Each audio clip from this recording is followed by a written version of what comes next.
back to the Dirt Kitchen, guys. As you can see, we've had plenty of rain. It's greened up nicely. The track has got a few wet spots, but absolute prime conditions for the arrival of this 2019 CRF450R. The pace of a 450 is very much suited to this track, so I'm keen to see if I can maybe crack my lap record. As always, it's a completely stock model, wheeled straight out of the dealership. All we've done is fitted our Pirelli Scorpion MX32 tyres, but this time on the rear I've gone for a mud profile, which is basically the same pattern. It's just got a few different profile knobs in the centre to help expel mud. I've already swung off it for a few laps and Jesus.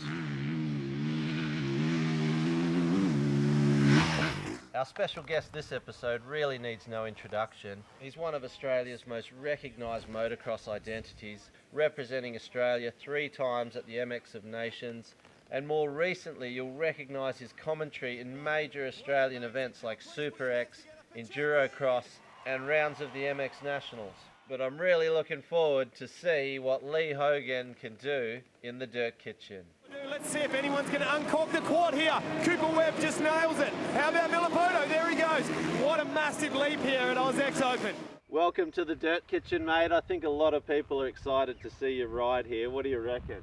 Well, this is dirt heaven here, really, isn't it? From the moment I rolled over the hill, I was like, wow, it's a thumper style track out there. And this is, you hear the term used a fair bit, chocolate cake, but very rarely do you come across a track that resembles the mixture of chocolate cake. And this is just great. There is a few wet spots. We have had a lot of rain. It will balance out. There are rocks on the track. We do have a tree down. You don't have to ride over it, but you do have to go under it. Won't affect the timing. And as always, you'll get a few laps just to feel it out. But once the GoPro goes on, mate, you got to lay down your best time. The GoPro doesn't lie, does it? There's been some fast guys come around here before me, so they've laid down the gauntlet, haven't they? They have. You've had Chris Hollis, you've had Ben Grabham. You've commentated in front of both of these guys racing. You know what they can do, but let's get into it. Let's do it.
Watching him here on the track, for someone who teaches and coaches, it's like he's absorbed so much of his own knowledge that he's one of the most technically perfect riders I've seen on a bike. From style to technique, the way he's just stuffing it into these corners with his body positioning, it really is like textbook perfect.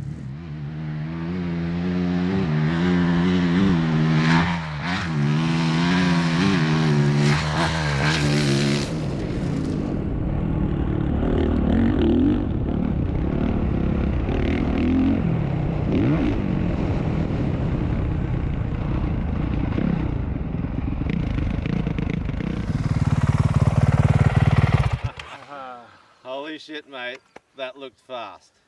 Oh, that track is so good. It's so much fun out there. Yeah, you enjoying it, the layout?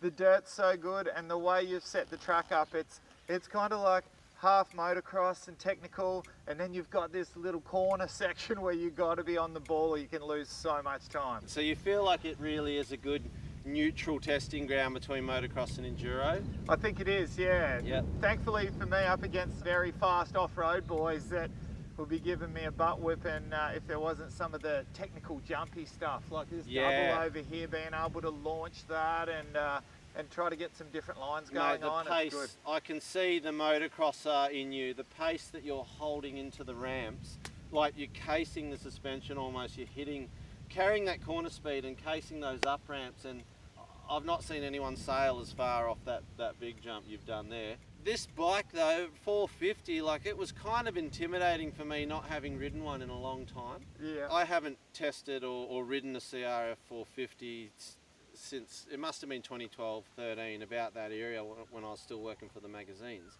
And in a shootout situation then, it was actually the slowest of the 450s. Now, I can't imagine it being, it's got to be one of the big hitters in the engine department, surely. I think the last Honda 450, the most amazing engine was the 2008, which just about everyone remembers. Really? Yeah, the 2008 was fantastic, but it didn't have the bottom end torque that this new 19's got. That's the thing. I was a bit shocked when I took off around here because it actually does explode off the bottom with that big bore 500-y sort of power. And you generally, when a motor's like that, it just signs off up top. But this continues into this over rev that, mate, you've got to be locked in for the ride because the front wheel's just rising on you and it'll just chuck you off the back as soon as you got arm pump. It's smooth. It's going to be smooth. If you're just going to be whiskey throttle, it's going to punish you. So I'm pretty sure two-stroke riders of the world out there want to see you throw down a lap time on the CR. What? Wow. Okay. Well, yeah, you know what? All my years of racing professionally, I never got to race a four-stroke. You know, I only ever raced 250 two-stroke. From the moment I turned 16, I never raced a 125. My dad had me on a 250 and a 500. Wow. We're going to wind the clock back for you, and you're going to experience the 2007 CR250.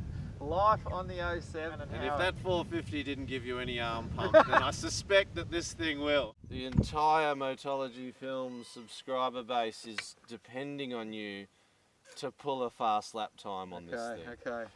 Let's see what we got.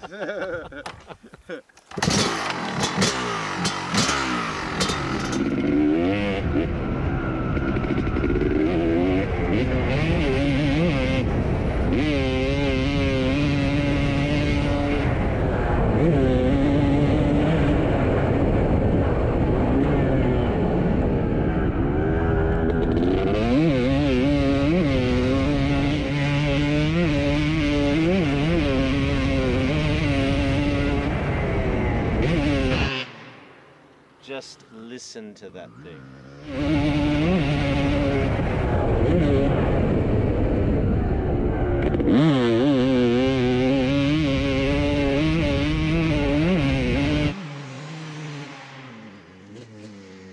That is on the pipe.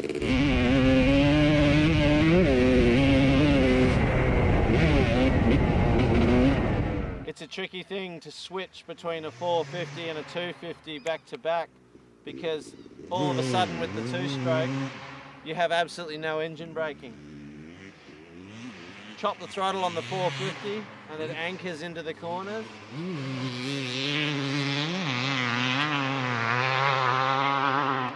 Chop the throttle on the 250 and it just sails into the corners.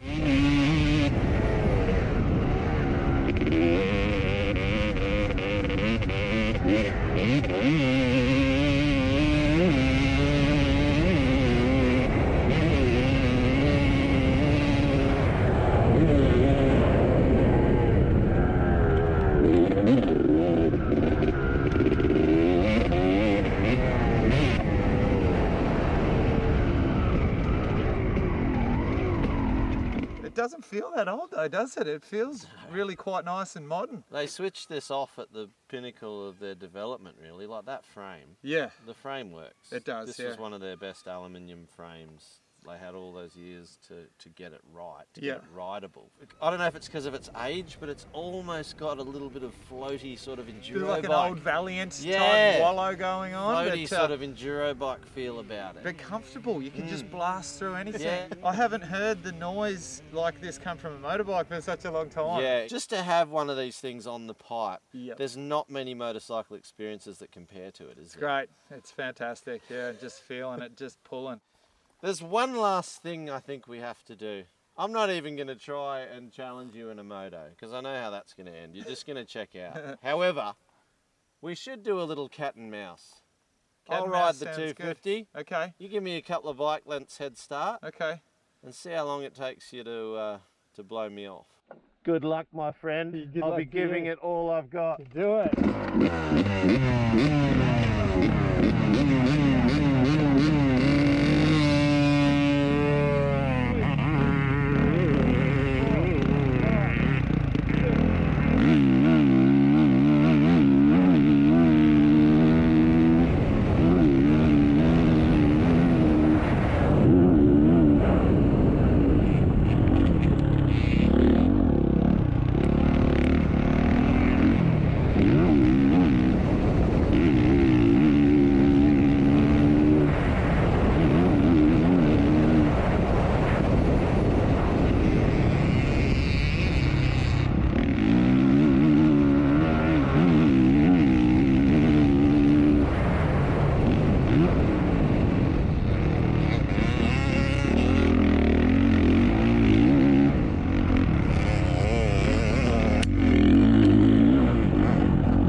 Good work, man. Fuck, I was messy in there in a few sections. Just the pressure of that thing bearing down on me was too much.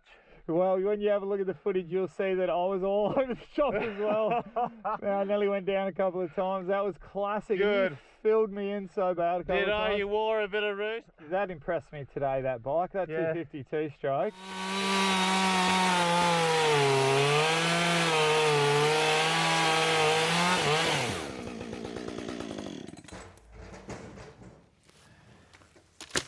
That'll do.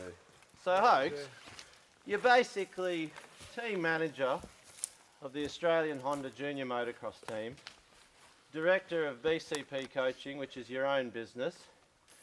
You're a host of Australian Supercross, host of MX TV show, and motocross editor for ADB magazine. For someone with so much on their plate in the motorcycle industry at this age of the game, you know, spring chicken at 46, you must absolutely love it. I do. It's a bit of a mouthful, isn't it, getting all that out? And I've got 3 kids under the age of 8. Yes. How about that? But no, I absolutely love it. And, Yeah. and it all stemmed from when I stopped racing for a living. I always knew I had 2 things that I wanted to do. I wanted to teach kids how to ride. Yep. And, you know, I could talk with a bunch of marbles in my mouth underwater, you know, like Wow. I love the commentary side of things, and so those were the 2 things that I always knew I was going to do. You're one of the few who post a professional career that have continued to make an even bigger career out of the bikes. Yeah, I think it doesn't matter if it's motocross or even football, when you're at that elite level, and whether you're racing for a team or you're playing for an AFL footy team, it doesn't matter what it is. When you retire and all of a sudden you're not getting that adrenaline rush of competing week in, week out at that level and putting your whole heart and soul into everything.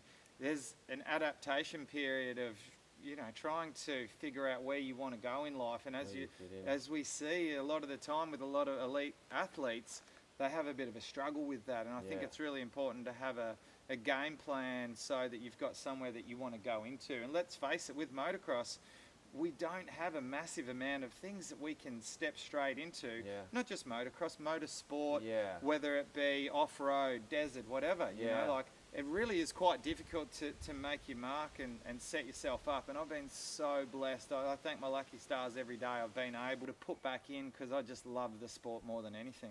It's not just you're teaching the act of riding the bike. You're actually a role model for how to behave and represent as a professional rider and attract sponsors in the first place. If you want to be successful in a sport like motocross, where it's so expensive and your career will live and die by the funding or the opportunity to come into a team, they're not going to touch you unless you present well, are they? Yeah, that's exactly right. It's not just about winning races. And with social media being so prevalent these days, it can help, but it also can be the biggest thorn in your side.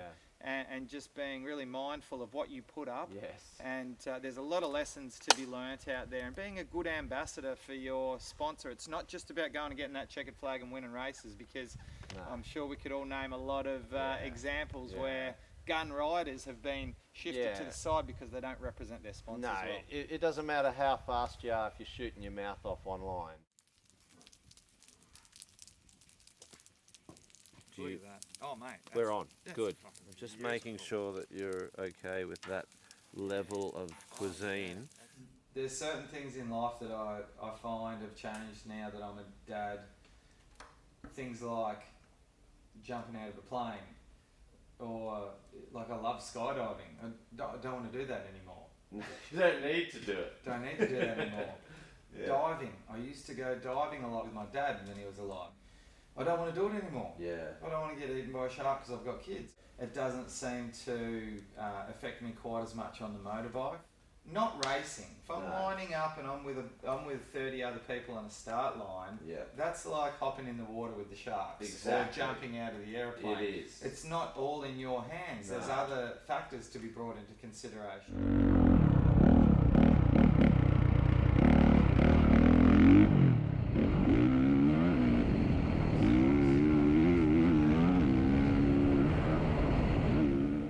To be honest, I felt like I was getting parts of the track clean. But in reality, I still need more time with that 450. I need more fitness, because really, it was more in control of me than I was in control of it. It took all my energy to keep it in line, as opposed to riding the wheels off it. 3:06. Nice, good work. I've just matched Gravo's time. Good work, mate. He's not going to be happy. In reality, though, if Gravo was here in these conditions on that 450, I think it'd tell a different story. But hey, I'll claim it. That's my fastest of all time on the track. Right, Hogs, you're on. Let's see what you got. Sent it off that double. Just looking at this video is considerably faster. It just seems to be like you're flowing in and out of the corners without interruption. Yeah, right. You don't seem to be balking on anything. Oh, there's the berm up the hill. Oh, listen to that. It's such a good straight, this one. Oh, what do we got? What do we got? What do we got? That'll be good. Oh! 254! What? The new world record. You've just gone not only under 3 minutes, but 6 seconds quicker than Hollis. Oh, wow. Oh, we're on the 252 stroke now. Okay, forget everything that's ever happened. The CR250. Let's see what you've got. This is what I care about. This is what we came for. Can you pull the fastest time ever on the 252 No way. stroke? There is no way I can. Look at the pace there. Listen to the two-stroke just da-da-da-da-da-da. It's not very often you can hear a two-stroke that's teetering. yeah, like not fully. It's that electric power valve, I tell you. Really? They don't jump around and gurgle as much when you're feathering the throttle. Yeah. Okay. It sets the power valve where it thinks it should be, and it's quite a smooth motor in that regard. You know? Yeah. Don't you think? Yeah, I do. Wow, man, I don't know. I've been so nervous about this time. I've been so all I wanted to do was go under. Nail a good one. I just wanted to go under 3 is all I cared about. So I'm praying. Please. Right, here we go. What's it gonna be? Oh! You're kidding me! 56. You're kidding me.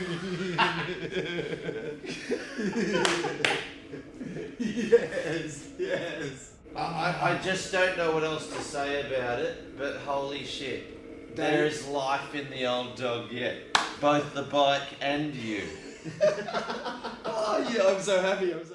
That's it for another episode of the Dirt Kitchen, guys. Hogs, what a pleasure to have you on board, mate. It's been such a good couple of days. I don't think you're going to miss your flight, but we'll see you again next season, eh? I've got plenty of time to make the flight, mate. Thank you so much for having me. The hospitality, mate, the salmon was one of the highlights, I've got to say. But the track, Moto Heaven, I've said it a few times. I can't wait to get back again and riding that two-stroke of yours. There's too many good things happened in the last couple of days, man. I'm on cloud 9. That's awesome, mate. You know, on that, guys, if you like these videos, don't forget to subscribe to A Riemann 1, and in the comments section mention which bike you'd like to see and which rider on it. Thanks again.